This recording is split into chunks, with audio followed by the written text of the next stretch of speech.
He sent her an invitation just to humiliate her. But when she walked into the party dressed like a queen, the crowd fell silent, and he never recovered. It started like a dare, the kind you whisper with a smirk over expensive bourbon in a private office, thinking no one else will ever hear it again.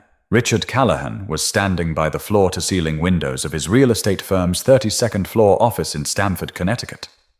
Rain tapped lightly against the glass as he glanced down at the streets he rarely walked anymore. Behind him, 3 of his closest business buddies lounged on leather chairs, laughing, drinking, waiting for the caterer to bring up samples for Richard's upcoming birthday bash in the Hamptons. Okay, hear me out, Richard said, turning from the window. What if I invited Denise? You know, the cleaning lady with the big earrings. Just imagine her face when she gets a gold-embossed invite to a Hamptons black tie event. Laughter erupted. Michael Cray, his longtime golf buddy, nearly spilled his scotch. Dude, stop! She'd probably show up with a mop and bucket. Richard grinned, pleased with the reaction. It'll be our little inside joke.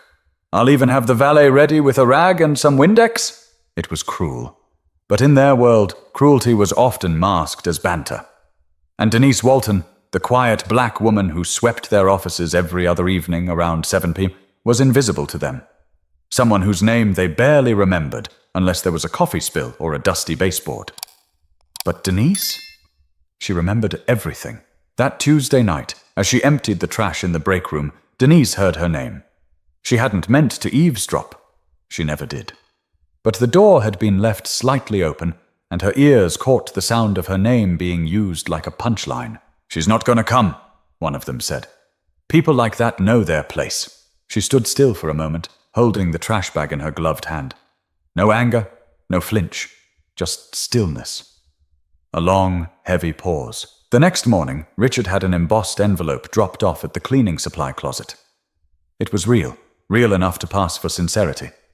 A white card with gold script that read, "You are cordially invited to celebrate the 62nd birthday of Richard Callahan at his summer estate in Bridgehampton. Black tie attire required. Saturday, 7 p.m. There was no RSVP number, no expectation, just the illusion of kindness." Denise looked at the card for a while that evening. She didn't cry. She didn't laugh either. She folded it carefully, placed it inside her handbag, and went back to buffing the floors. Because what they didn't know was this. Denise Walton wasn't new to disrespect. She had been in rooms where she wasn't welcomed, raised 3 children on 2 jobs, buried a husband, paid off her house, survived breast cancer without ever missing a week of work. A fake invitation wasn't going to undo her. But it did give her an idea. A quiet one. A graceful one. She took the next day off, told her supervisor she needed personal time, went to the beauty salon in Bridgeport, where she hadn't been in over a year, made an appointment to get her hair pressed and styled, found a second-hand boutique that sold gowns once worn by women who graced real galas. She picked a navy blue dress with a draped neckline. Classic, simple, clean. There was nothing flashy about it, except the quiet power it gave her when she put it on. But that quiet power was about to meet a room full of people who thought they already knew the end of her story. By Friday afternoon, the final guest list was confirmed. 162 names, all of them carefully selected, most of them rich enough to never check a price tag in their lives. Former senators, art collectors, a few young influencers invited purely to make the party look relevant. Caterers were hired out of Montauk. There was a lighting crew. A florist brought in peonies by the truckload. The driveway had been re-gravelled. Everything had been curated for the evening to be a spectacle, a display of control, power, legacy. And somewhere in between the engraved champagne flutes and drone light show prep, Richard's assistant Kyle had quietly chuckled while logging the funny invite into the database. "Wait, Denise Walton? The cleaner?" he said, squinting at the name as he entered it onto the digital list. "Yeah," Richard called out from behind his desk, not even bothering to look up. "Make sure her name's at the bottom. No +1. Let's see if she actually thinks she belongs." Kyle smirked, but his fingers paused for a second. Then he pressed save and moved on. The joke became a kind of inside currency, one they could all trade around, behind champagne smiles and cufflink compliments. That Saturday morning, at the beach house where Richard and his guests were getting ready, Denise's name came up again, this time as a punchline to a mock red carpet scenario. "So, Richard," laughed a woman named Reagan with a voice like sandpaper and money, "is your cleaning crew doing walkthroughs now? I mean, what if she actually shows up? You'll have to offer her turn-down service." Even the caterer caught wind of it, overhearing bits and pieces while unloading trays. His name was Hector, and he'd been working events like this for 12 years. He knew better than to say anything, but the disgust in his eyes didn't hide well. Most people at the party wouldn't know Denise if they saw her, but Richard's inner circle? They were waiting, just in case. Waiting for the absurdity of a woman like her showing up to their world. It wasn't about her as a person, it was about her presence being a disruption, a break in the image they spent years polishing. But not everyone laughed. Kyle's girlfriend, Brenna, a law school student from Yonkers, overheard part of the conversation on the drive to the estate. "So this Denise woman," she said casually, "you all invited her just to mess with her?" Richard waved his hand. "It's just for fun. Harmless. It's not like she's actually coming. She works for you." "She cleans," Richard corrected. "She doesn't work for me. She works in the building. There's a difference." Brenna didn't press it, but she made a note. The kind of silent inventory some people keep when they realize the people around them aren't who they pretend to be in public. By late afternoon, the estate was glowing in preparation. Waiters in black uniforms moved like clockwork. Cars were already pulling into the long, circular driveway. Photographers hovered near the entrance, snapping shots of arriving guests in gowns and tuxedos. Denise hadn't arrived yet, but the energy was already turning meaner by the hour. One man whispered to his wife, "If she shows up, I bet she doesn't even know how to use the right fork." His wife laughed. "She might think the wine glasses are for decoration." The sad thing was, they really believed that. In a room full of art degrees and couture, they had convinced themselves that humility meant ignorance, that someone who cleaned must be incapable of class. What they didn't expect was that someone like Denise could hold herself in a room they didn't think she could enter, without flinching, without stumbling, without begging for space. Because while they were trading insults wrapped in hors d'oeuvres, Denise Walton was standing in front of a mirror across town, adjusting the sleeves of her gown and pinning a small silver brooch near her collarbone. She didn't need to practice her walk. Her mother had taught her years ago, "You walk like you've already been where you're going." But no one at that party was ready for her to walk through those doors like she belonged there more than any of them. Denise Walton had always known how to read a room. You don't grow up in Bridgeport, Connecticut, the oldest of 5 kids with a sick mother and a part-time father, without learning to scan people's faces before they open their mouths. She didn't need to hear the full sentence in Richard's office that night. She understood the game the moment she saw her name on that invitation. It was meant to make her feel small, but Denise wasn't built like that. She wasn't a woman you could shrink with a laugh. When she got home that night, she laid the invitation on her kitchen table next to a chipped teacup and a stack of utility bills. Her small one-story home was quiet. Her kids were grown now, scattered across the country, busy with lives she'd helped build.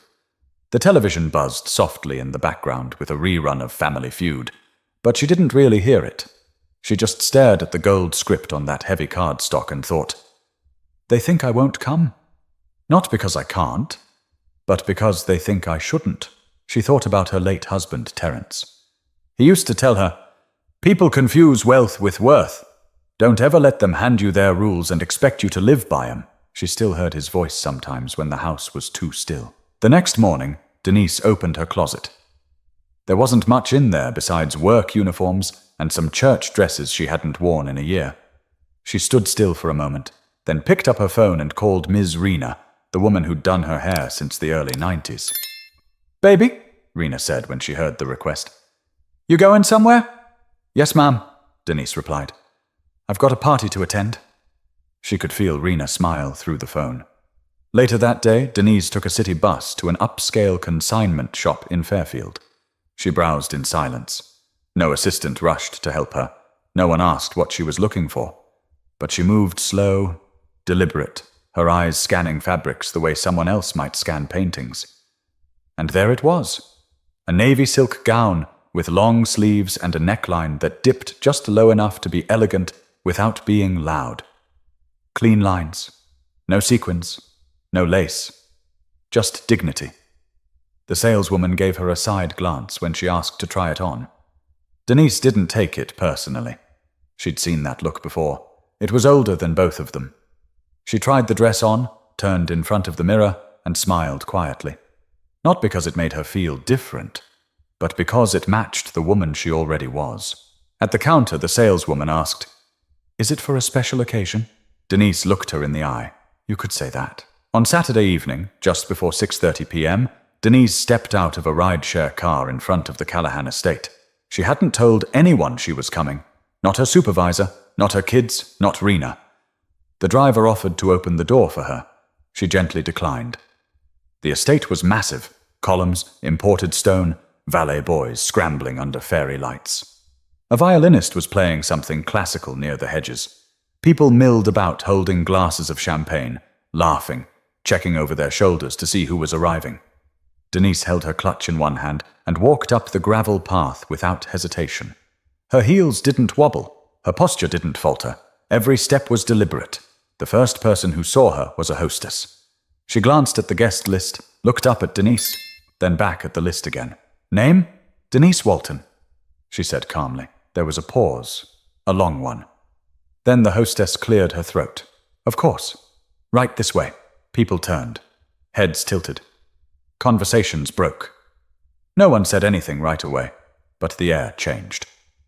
The silence wasn't awkward. It was startled. Like someone had just heard thunder on a cloudless day.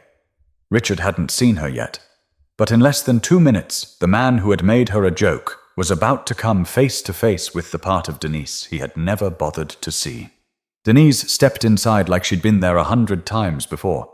The foyer was massive, marble floors that reflected the chandelier light above, a curved staircase framed by 2 hired violinists playing something slow and expensive. She took her time, let her eyes adjust, let the weight of the room hit her.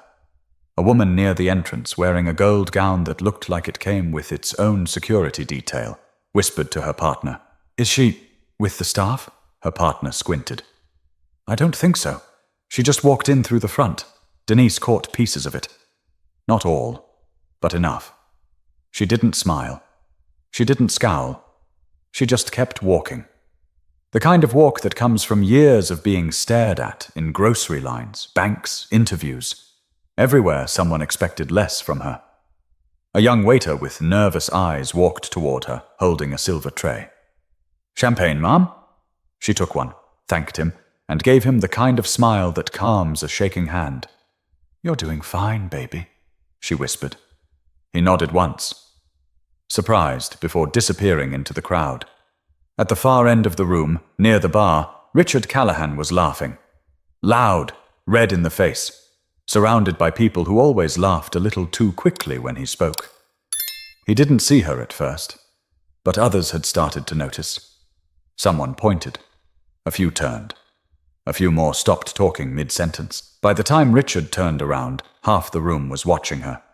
He saw the gown first, then the posture, then the face. For half a second, his expression cracked, just long enough to expose the panic behind the smirk. She wasn't supposed to come, and she sure as hell wasn't supposed to look like that. He slapped a grin on, walked over, arms open like they were old friends. "Denise! Wow! Look at you!" She held her ground. "Mr. Callahan, come on, we're at a party. Call me Richard." His voice was too loud, too forced. It was the kind of voice people used when they were trying to steer the room back in their favor. "You look great," he added, scanning her dress, still trying to piece together how this was happening. "Thank you. I figured since you invited me, I should show up." Simple, no sarcasm, no bite, just truth with a straight back. He hesitated. "Of course. You're welcome here." He motioned around. "Everyone's welcome tonight. All about celebrating life, right?" Behind him, some of the guests were whispering. A few of the younger ones pulled out phones, pretending to check texts but really just trying to Google her name. Denise didn't flinch. She sipped her champagne and turned to look around. "You have a lovely home." "Thank you," Richard said quickly. "You want to meet some people?" She raised an eyebrow slightly. "Sure." He started introducing her to a few people. Faces she'd only seen on magazine covers or in framed photos while cleaning boardrooms.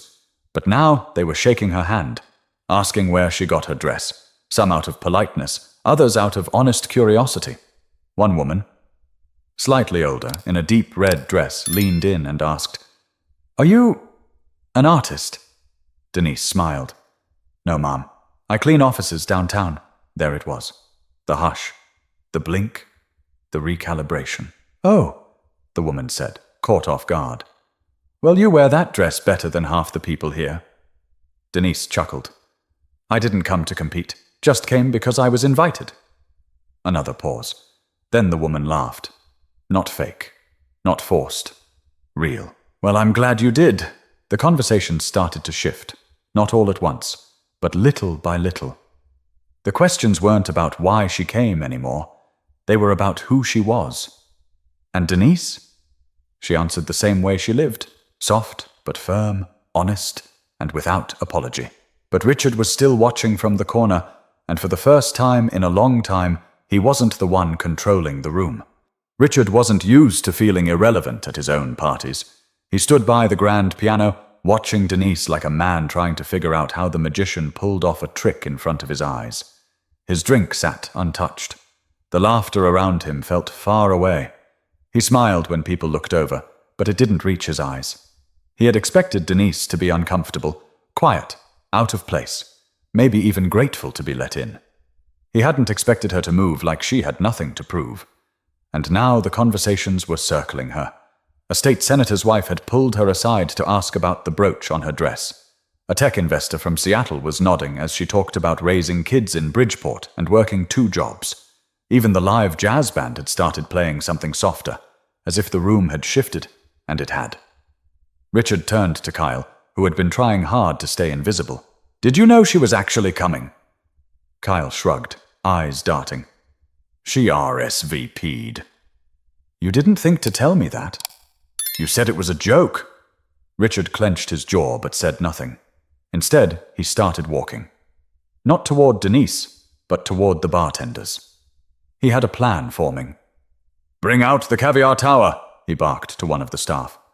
"Now, I want more noise in this room. More flash." "Yes, sir." He grabbed a mic from the side of the band's setup and tapped it a few times. "Ladies and gentlemen, I just want to take a quick moment to thank you all for being here tonight." The room quieted. Glasses clinked, heads turned. Denise stood near the center, not trying to blend in but not seeking attention either. She simply looked at him, calm and unreadable. "This evening is about celebration," Richard continued, pacing slowly. "About friends, family, hard work, and surprises. Some polite laughter. A few eyes flicked toward Denise, already sensing what this was. And sometimes," he added with a grin that didn't feel right, "we're reminded that life throws unexpected guests our way." There it was. The temperature in the room dipped, just slightly. "But that's what makes nights like this memorable, right?" Denise didn't blink, didn't frown. She simply sipped her drink and waited. "Anyway," Richard said, trying to steer the mood back. "Eat, drink, enjoy the jazz. The caviar is flowing." He handed the mic back, forced a few pats on the back as he walked away, and stopped just behind the bar, pretending to check something. A man near the fireplace turned to Denise and muttered under his breath, "Well, that was awkward." She looked at him. "Only if you think it was about me?" The man blinked, chuckled, and held out his hand. "Wesley Granger. Denise Walton. I'm guessing you weren't on the original A list." "I was on the list," she said. "That's what matters." Wesley raised his glass. "Damn right." The air began to shift again. One guest, Brenna, Kyle's girlfriend, walked over to Denise and asked if she could sit with her. Then another. And slowly, the crowd around Richard began thinning. He noticed. Of course he did. At one point, a younger woman from a fashion startup asked Denise if she'd ever considered writing a book. Denise laughed softly. About what? About being exactly who you are in a room full of people who never thought you'd walk in. Denise shook her head, smiling. You don't need a book for that. You just need a mirror. A ripple of laughter and admiration followed. This time, Denise didn't hide it. She smiled back.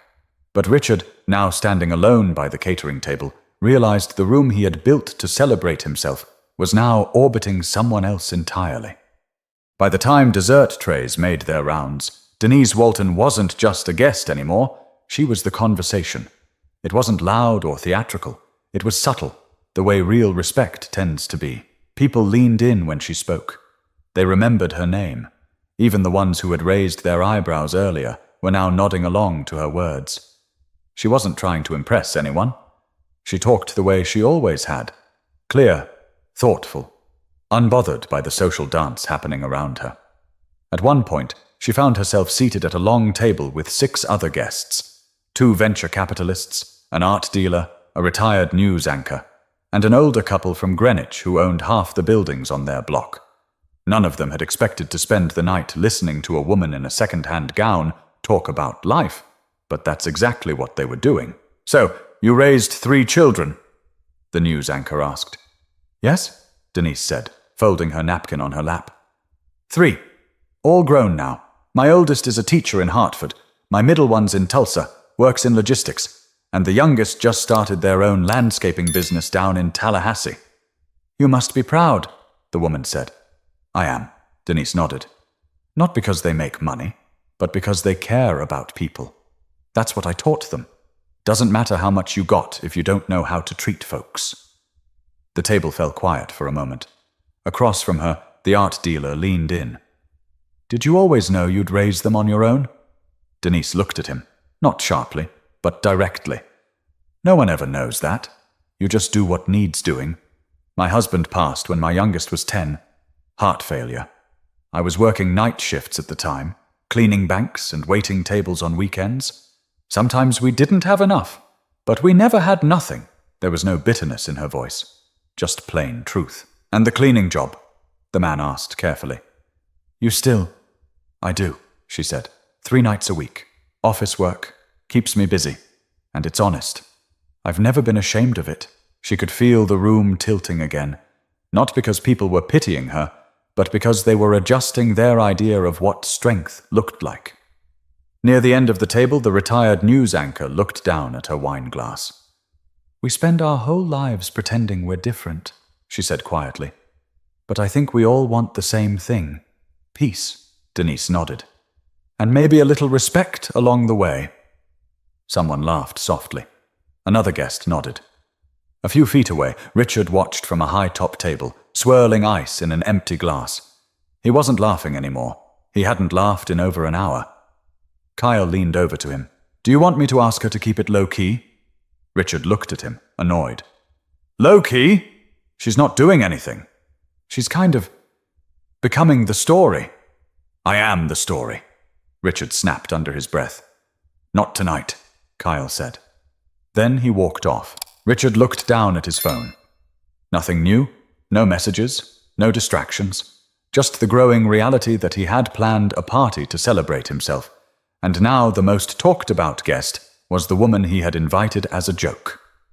Meanwhile, Denise stood up and excused herself from the table. She made her way toward the back veranda where the night air was cooler and the chatter softer. She wasn't tired, but she liked space. Always had. Out on the patio, a young woman with braids and a velvet clutch joined her. She had been quiet all evening, hanging back, unsure of how to step into conversations that felt too old, too wealthy, too closed off. I just wanted to say, she began, that you made this place feel human tonight, Denise Brown. And what's your name, baby? Callie, the girl replied. I came here as a +1. Thought I'd be invisible all night. You don't need permission to be seen, Denise said. Just keep showing up.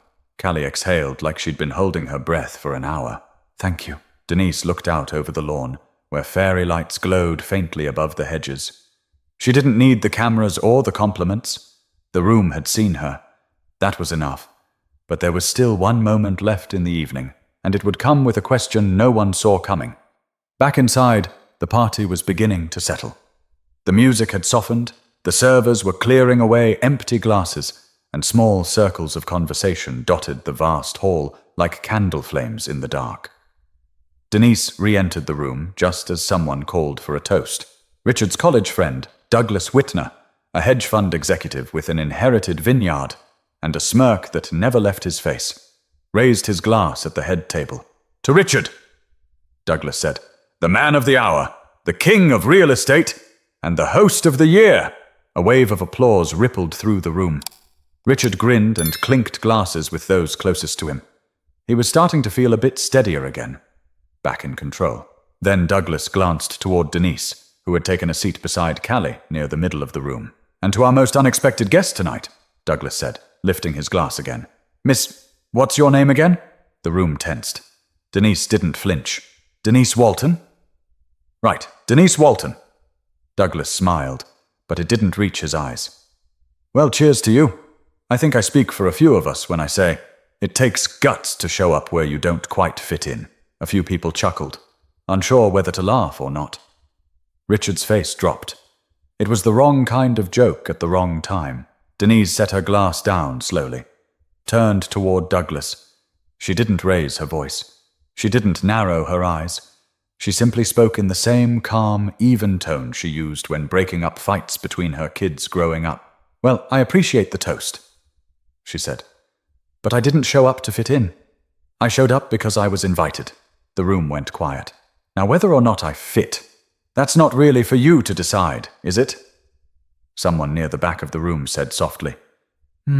Just that. A sound of agreement that hung in the silence like a bell. Denise kept going, but still without heat. "Just truth. People like you," she said, looking straight at Douglas, "like to think you're gatekeepers. That if you laugh at something, it's not cruel. It's just wit.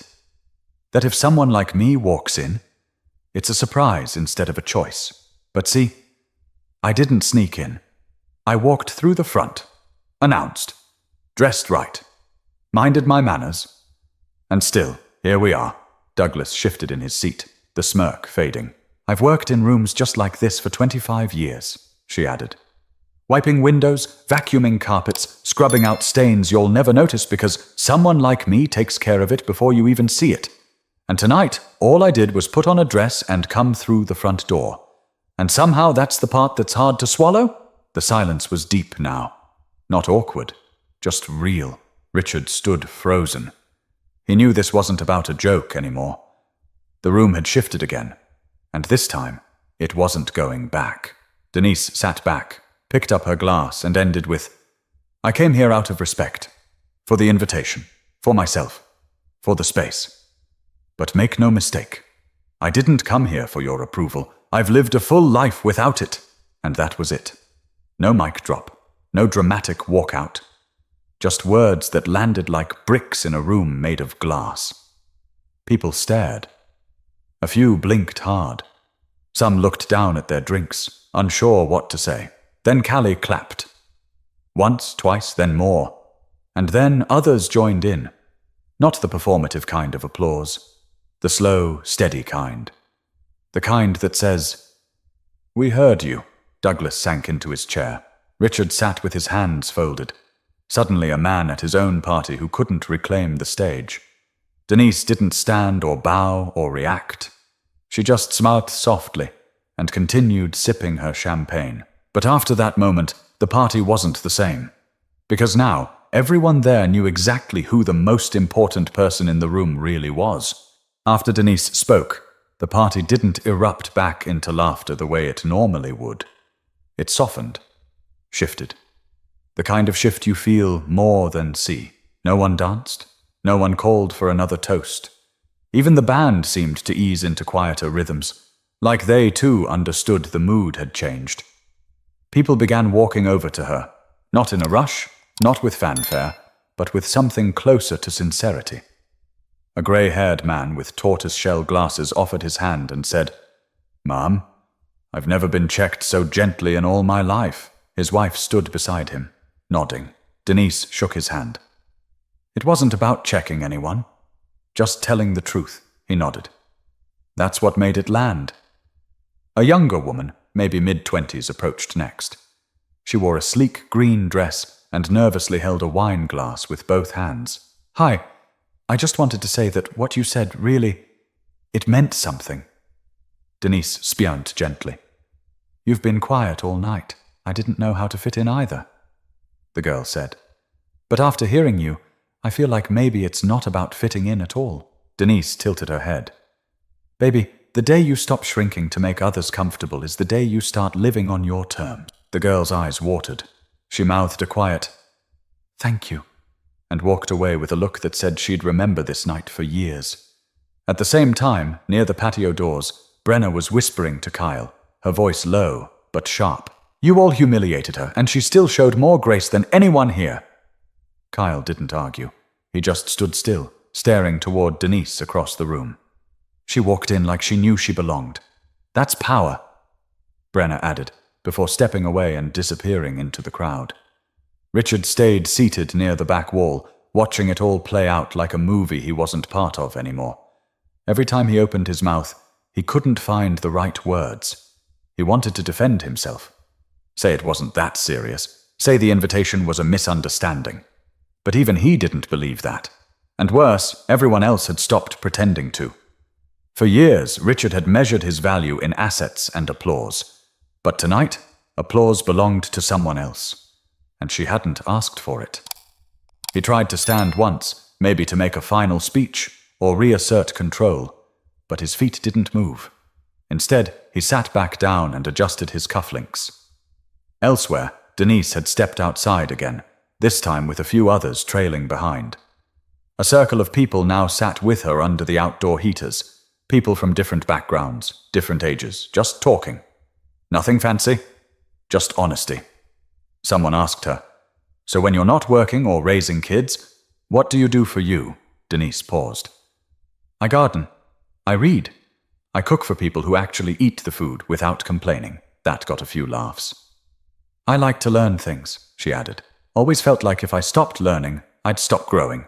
A man beside her said, "Ever think about doing talks? Like, to groups? Schools, even. What you said earlier, people need to hear that."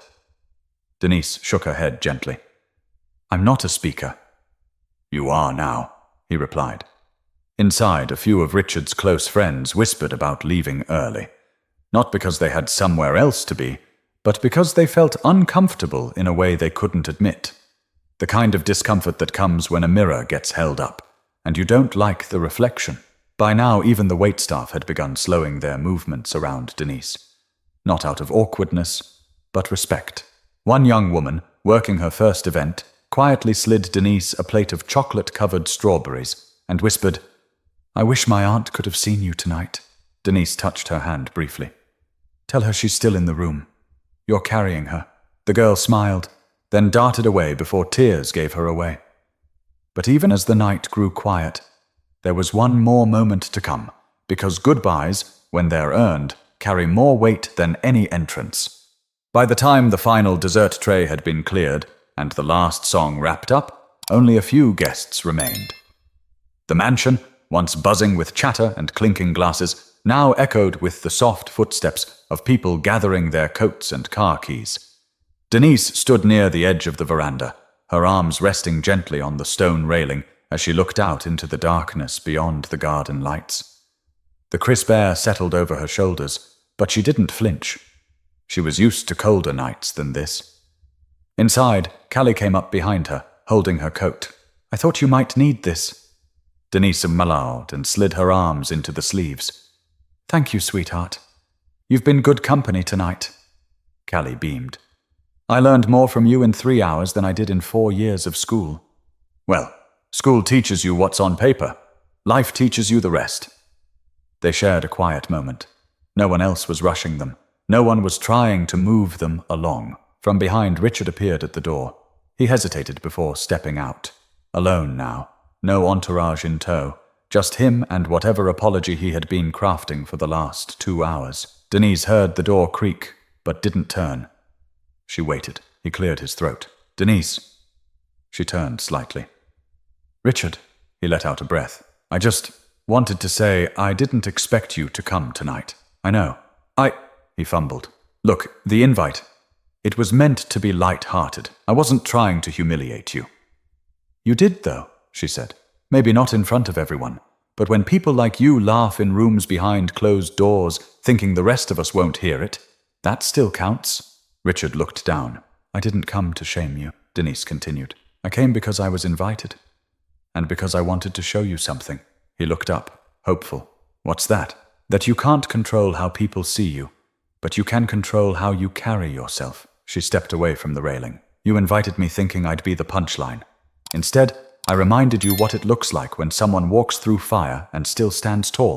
He didn't argue. He couldn't. He just nodded slightly, lips pressed tight. Denise stepped past him. Callie followed, quiet and respectful. As they walked through the now near-empty hall, a few of the staff paused what they were doing and gave Denise small nods. One of the older servers even opened the door for her. Outside, her car was waiting.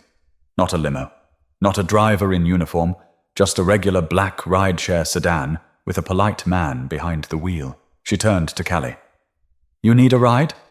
Callie hesitated, then smiled. "Only if I can sit in the front." They laughed. As the car pulled away, a few guests still lingering at the entrance watched them go. Some whispered, some waved. And inside the mansion, Richard walked back toward the now empty ballroom where his name had been printed on every card, every menu, every balloon. For the first time in years, the silence made him uncomfortable. Not because of its volume, but because of its clarity. He sat down alone at one of the long tables, looked at the empty chair Denise had filled just hours before, and for once he didn't try to pretend he was the most important person in the room, because even he knew. But not all lessons hit like thunder. Some arrive quietly, and they echo long after the music stops. Monday morning came like it always did. Grey sky, traffic humming, coffee pots brewing in office break rooms across Stamford. Denise Walton clocked in at 6:47 a.m., like she had every Monday for years. Same sneakers, same uniform, same building. But everything else felt different. The woman at the security desk looked up and smiled wider than usual. "Morning, Miss Walton." Denise paused. "Morning, Judy." Inside the elevator, two junior analysts, young, sharp-suited, and usually buried in their phones, both greeted her. One even held the door open. "Good weekend?" one of them asked. Denise looked straight ahead, smiled gently. "You could say that." By the time she reached the 32nd floor, she'd already heard bits of it. She was at the party. Spoke right to Mr. Callahan. Didn't blink. People were clapping, I swear, clapping. Word had gotten around. Not through social media, not through gossip columns, but through whispers. Staff talk. Waiters who had gone home and told their cousins. Valets who told their sisters. Someone's nephew who had filmed just enough to send to a friend. In the maintenance room, Denise hung her coat, pulled on her gloves, picked up her mop. She didn't need a podium, or a title, or a nameplate on a door. She already knew who she was. Meanwhile, back in the executive office, Richard sat at his desk in a building that now felt a little colder than it used to. His inbox was full, meetings stacked. But he couldn't stop thinking about Saturday night. That moment. The way the room had turned toward Denise like she was the only voice worth hearing. It wasn't anger he felt now. It was something heavier. A dull, uncomfortable kind of regret. He had money. Properties. Staff who jumped when he cleared his throat. But he didn't have what Denise had. Respect. And respect, he realized too late, can't be bought or demanded. It can only be earned. Later that afternoon, he asked Kyle to call Denise to the office. She came in quietly. Uniform still on, no makeup. Just calm. "Have a seat," he said, gesturing toward the leather chair. She didn't sit. "I owe you an apology," he said. She nodded. "Yes, you do." He looked up at her. "I'm sorry. For everything. The invite.